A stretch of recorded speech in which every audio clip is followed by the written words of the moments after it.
కూకట్పల్లి రేణు అగర్వాల్ హత్య కేసులో పోలీసులు దర్యాప్తు వేగవంతం చేశారని చెప్పాలి. మొత్తం ప్రత్యేకంగా 5 బృందాలతో ప్రెజెంట్ అయితే నిందితుల కోసం గాలింపు చర్యలు అయితే చేపట్టారని చెప్పాలి. దీనికి సంబంధించి ఈ కూకట్పల్లి హత్యకు సంబంధించి ప్రస్తుతం మనతో పాటు మాట్లాడడానికి ఏసీపీ రవికిరణ్ రెడ్డి ఉన్నారు. వారితో మాట్లాడి మరిన్ని విషయాలు తెలుసుకుందాం. సార్ చెప్పండి, రేణు అగర్వాల్ హత్యకు సంబంధించి దర్యాప్తు ఏ విధంగా కొనసాగుతుంది, ఏ విధంగా గాలింపు చర్యలు చేపట్టారు?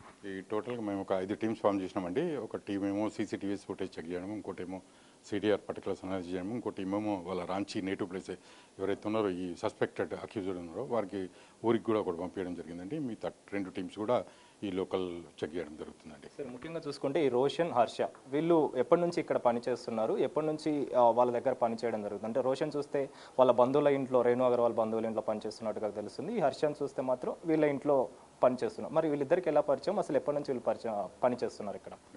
ఈ రోషన్ అనే అబ్బాయి ఎవరైతే ఈ రేణు అగర్వాల్ ఇంట్లో ఉన్న హర్ష అనే అబ్బాయి, ఇతను మొన్న రీసెంట్గా వచ్చినట్టు 11 days బ్యాకే తను పనికి కుదిరండి. అంతకుముందు ఈ రోషన్ అనే అబ్బాయి నేబర్స్ ఇంట్లో అండి. వీళ్ళకు బంధువులు ఏమో వారు ఏం చెప్తలేరు కానీ సేమ్ కమ్యూనిటీ ఉన్నట్టుందండి. వారి ఇంట్లో 11 months పని చేస్తుండే. అయితే వాళ్ళిద్దరికి కూడా పూర్వపరిచయం ఉన్నదండి. ఈ రోషన్కు ప్లస్ ఈ హర్షకి ఇద్దరు కూడా పూర్వపరిచయం ఉన్నట్టున్నది. సో వాళ్ళు వచ్చినప్పటి నుంచి కూడా చాలా క్లోజ్గా మూవ్ అవుతారటండి వాళ్ళు.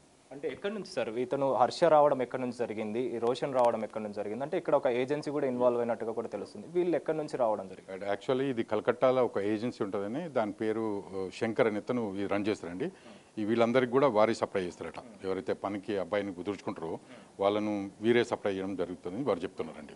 సో ఇంతకుముందు కూడా 3-4 సార్లు వాళ్ళ ద్వారానే వచ్చారు, వాళ్ళ ద్వారానే నచ్చకపోతే పంపిస్తాం, మళ్ళీ రిటర్న్ ఇంకో వేరే వ్యక్తిని పంపించడం జరుగుతుందండి. సో అది వీరు చెప్పేదండి. సో ఈ క్రైమ్ సీన్ విషయానికి వస్తే ఏ టైంలో ఈ క్రైమ్ జరగడం జరిగింది సార్? ముఖ్యంగా వీళ్ళు చేసిన టైమింగ్ ప్రకారం కావచ్చు, వీళ్ళు పక్కా ప్లాన్ తోటి ఇదంతా చేసినట్టుగా కూడా మనకు తెలుస్తుంది. సో క్రైమ్ ఎప్పుడు జరిగింది, ఏ టైంలో వీళ్ళు పారిపోవడం జరిగింది? మోస్ట్ ప్రాబ్లీ 3 నుంచి ఈ 4-4:30, 5 లోపల జరిగి ఉంటుందండి. ఎందుకంటే 5 గంటల 1 నిమిషంకు వాళ్ళు కిందికి దిగి స్కూటీ వేసుకొని పారిపోయినట్టు మనకు కనబడుతుందండి. సో మోస్ట్ ప్రాబ్లీ ఇది 3 to 5 మధ్యలో జరిగి ఉంటుందండి ఇన్సిడెంట్. జరిగిన తర్వాత ఎంత మొత్తంలో వీళ్ళు డబ్బులు స్వాధీనం అంటే దొంగతనం చేశారు, ఆభరణాలు ఎంతవరకు దొంగతనం చేయడం జరిగింది, మీకు ఎలాంటి వివరాలు ఉన్నాయి సార్ వాటికి? సో ఈ విషయంలో వాళ్ళ ఓనర్ తోడు ఎవరైతే రాకేష్ అగర్వాల్ ఉన్నారో వారితో మాట్లాడడం జరిగిందండి. వారు ఏం పెద్ద డబ్బేం పోలేదని చెప్తున్నారండి. వాళ్ళు మోస్ట్లీ ఉంటే ఒక 50 లక్షల రూపాయల కంటే మేము ఎక్కువ ఇంట్లో పెట్టాం సార్. అది కూడా హౌస్ హోల్డ్ పర్పస్, అంటే జనరల్ ఏమైనా ఎక్స్పెండిచర్ గురించి పెట్టుకుంటాం సార్. అంతకంటే ఎక్కువ డబ్బు ఉంటే మేము బ్యాంకులో అక్కడనే పెట్టుకుంటాం సార్ అని చెప్పడం జరిగింది. గోల్డ్ కూడా ఆమె మెడలో ఉన్న గోల్డ్కి సంబంధించిన గోల్డే చెప్తున్నాండి. మోస్ట్ ప్రాబ్లీ 3-4 తులాల వరకు ఉంటుందని వారు చెప్తున్నాండి. మీరు చెప్తున్నట్టుగా హర్ష అనే వ్యక్తి రోషన్కి ముందుగానే పరిచయం ఉంది. అంటే ఏజెన్సీ తోటి మాట్లాడిన తర్వాతనే హర్షని రిఫర్ చేసిన తర్వాతనే హర్షని ఇక్కడ రావడం జరిగిందా? అంటే ముందుగానే ప్లాన్ చేసుకొని ఇలాంటి దారుణానికి ఒడిగట్టారా? ఏం చెప్తారు? అయితే యాక్చువల్ వీళ్ళిద్దరికి పరిచయం ఉన్నది. కాకపోతే ఏంటంటే ఏజెన్సీ ద్వారానే రిక్రూట్ కావాలి. సో మోస్ట్ ప్రాబ్లీ ఏమైనా రోషన్ చెప్పుండొచ్చు, మా ఊరు పిల్లగాడు ఉన్నాడు అని చెప్పి ఆ ఏజెన్సీ ఓన్కి చెప్పుండొచ్చు. ఆ ఏజెన్సీ ద్వారా ఈ పిల్లగాడు వచ్చి ఉండొచ్చు అని నేను అనుకుంటున్నాను. అంటే డౌట్ రాలేదా సార్ ఎప్పుడు కూడా? అంటే ఈ రోషన్ వ్యక్తి వాళ్ళ బంధువుల ఇంట్లో పనిచేస్తున్నాడు, ఓకే. హర్ష అనే వ్యక్తి 11 రోజుల క్రితమే మీరు వచ్చినట్టుగా చెప్తున్నారు. మరి 11 రోజుల్లో కావచ్చు, తన కదలికల పైన కావచ్చు, తన వ్యవహార శైలి సంబంధించి కావచ్చు, ఎలాంటి డౌట్ రాలేదా వాళ్ళకి సంబంధించి? వారైతే ఏం డౌట్ లేదు. ఈ పిల్లగాడు ఇంతకుముందు పనిచేసే పిల్లగాళ్ళ కంటే వీడియో మంచుకున్నాడు అని చెప్పి వాళ్ళు అనుకున్నట్టండి. అంటే వాళ్ళు డిస్కషన్ చేసుకుంటారు కదా, వైఫ్ అండ్ హస్బెండ్ కానీ వాళ్ళంతా ఫ్యామిలీ.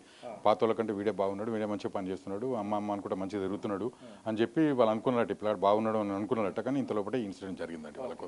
మీరు అబ్జర్వ్ చేస్తే క్రైమ్ సీన్ ఏ విధంగా జరిగింది సార్? దానికి సంబంధించి ఏం చెప్తారు? అంటే వాళ్ళు యూజ్ చేసిన నైఫ్కి సంబంధించి కావచ్చు, వాటికి సంబంధించి మీరేం మాట్లాడతారు? అక్కడ యూజ్ చేసిన నైఫ్ అంటే సీజర్ ఒకటి దొరికిందండి, మనకు కత్తి ఒకటి దొరికిందండి. మళ్ళీ అదేవిధంగా వాళ్ళు ఈ మన గ్యాస్ ఇది ఉంటుంది కదండి, మన కుక్కర్ ఉంటుంది కదండి, ఆ కుక్కర్తో నెత్తి మీద కొట్టినట్టు మనకు కనబడుతుందండి. అదేవిధంగా కత్తితోటి మెడ మీద అక్కడిక్కడ గాయాలు ఉన్నాయండి. ఇంకో మన ఉల్లిగడ్డలు కోసే చిన్న చాకు ఉంటుంది కదండి, ఆ చాకు దారి కూడా ఆమె బాడీ మీద, చేతుల మీద అక్కడిక్కడ ఇంజురీస్ కనబడుతున్నాయండి. చేతులు కాళ్ళు మొత్తం కట్టేసానండి. కట్టేసి ఆమెను అడుగుంటారు, డబ్బు ఎక్కడ ఉంది దాచిపెట్టను అని చెప్పి ఏమైనా టార్చర్ ఆ విధంగా చేసి ఉంటారండి. అది ఏమైనా సేకరించారు సార్? క్లూస్ సంబంధించి కావచ్చు, వాళ్ళకి సంబంధించిన ఆధారాలు, ఎలాంటి ఆధారాలు సేకరించడం జరిగింది? క్లూస్ టీమ్ వాళ్ళు వచ్చానండి. క్లూస్ టీమ్ వాళ్ళు కూడా మొత్తం కంప్లీట్గా వాళ్ళ బట్టలు సీజ్ చేయడం జరిగింది. అక్కడ ఉన్న ఏవైతే వెపన్స్ యూజ్ చేసినో, మర్డర్ వెపన్స్ ఏవైతే ఉన్నాయో అవి వెపన్స్ యూజ్ అవన్నీ కూడా సీజ్ చేయడం జరిగిందండి. ఫింగర్ ప్రింట్స్ కూడా మేము అదే విధంగా తీసుకోవడం జరిగింది. చివరిగా సార్ వీళ్ళు స్కూటీ మీద వాళ్ళకి సంబంధించింది వీళ్ళకి ఎలా దొరికింది, ఆ తర్వాత వీళ్ళు ఏ విధంగా పారిపోయారు, ఏ విధంగా మీరు స్ట్రేజ్ చేస్తున్నారు? ఈ స్కూటీ అనేది యాక్చువల్లీ ఈ రోషన్ అనే అబ్బాయి ఉన్నారు కదా, ఈ రేణు అగర్వాల్ కాకుండా వాళ్ళ ఇంట్లో నైబర్ ఇట్లా పనిచేసే ఎవరైతే రోషన్ ఉన్నాడో వాళ్ళకి యాక్సెస్ ఉంది ఆ బండి. అప్పుడప్పుడు వాళ్ళు పని చెప్తే ఆ బండి మీద పోయి, ఆ స్కూటీ మీద పోయి సామాన్లు తీసుకొచ్చుడట. సో ఆ కీస్ కూడా అబ్బాయి దగ్గరనే ఉంటాయట. సో ఆ విధంగా ఆ కీ తీసుకొని స్కూటీ తీసుకొని పారిపోవడం జరిగిందండి వాళ్ళు.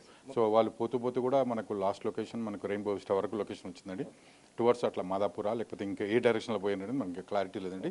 ఇవాళ వెరిఫై చేస్తున్నామండి. దాన్ని బట్టి మేము ముందు ఇన్వెస్టిగేషన్. చివరిగా సార్, జార్ఖండ్ కూడా మీ టీంని పంపించారని చెప్పేసి చెప్తున్నారు. వీళ్ళు నివాసం ఉంటున్న రాంచీ ప్రాంతానికి మరి అక్కడ ఎలాంటి వివరాలైనా దొరికాయా? వీళ్ళకి సంబంధించిన డీటెయిల్స్ ఏమైనా దొరికాయా సార్? ఇంకా లేదండి. ఇంకా మన వాళ్ళు ఇంకా రీచ్ అయిన తర్వాత అక్కడ మనకి ఇన్ఫర్మేషన్ ఏమైనా దొరికితే అక్కడ లోకల్ పోలీస్ స్టేషన్లో కూడా వాళ్ళ బ్యాక్గ్రౌండ్ హిస్టరీ కూడా చెక్ చేయడం జరుగుతుంది. మన పాత కేసులు ఏమైనా ఉన్నాయో వీళ్ళ మీద.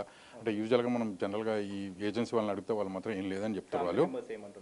వాళ్ళు ఇంకా ఎవరికి మన దగ్గర ఇంకా అప్రోచ్ కాలేదండి. మన టీం అక్కడ పోయిన తర్వాత మాట్లాడిన తర్వాత ఫర్దర్ ఏమైనా అప్డేట్ ఉంటే మీకు చెప్తాను.